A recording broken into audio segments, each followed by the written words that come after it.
All right, sad state of affairs this evening. We had could have been a serious problem. So we got the chicken coop down here and the house up here, right?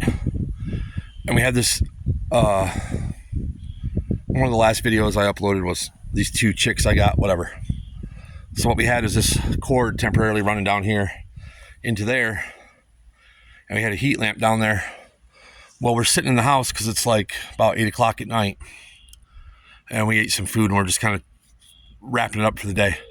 And the breaker in my dining room blew. I thought, man, that's weird.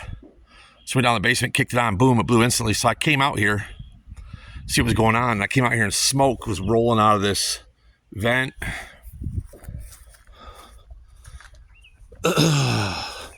So I hollered, my boy unplugged the cord immediately, but this is the aftermath. I'll try not to, there's a couple dead chickens in there, but I'm not going to show you those, but this is what happened. You can see that heat lamp right there.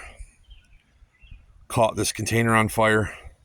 That caught the wood chips on fire.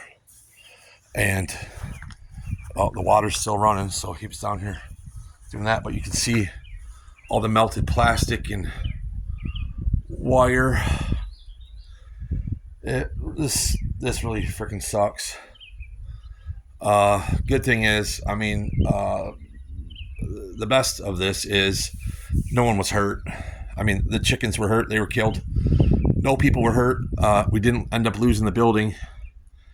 I got the fire mostly out, and then I grabbed a hold of this with my son and we ripped it out here and put it out. But man, what a way to end the day. What a rotten way to end the day. But Coop's still standing. Unfortunately, the two chicks didn't make it, but no severe damage other than them two babies.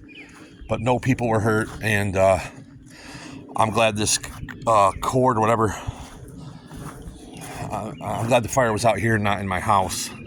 I guess is the blessing. But man, that's how it goes with the do-it-yourself world, you know. You got to be prepared. That's why we have a hose. That's why I put that water back here, is because we were burning some stuff here, and I was like, man, if something ever got out of hand. Luckily, oh man, a little bit wound up, but it appears that the worst is over, and now it's time to shut off the water. And sheesh, man, stay tuned. Hopefully we'll be on a little bit more positive note next time.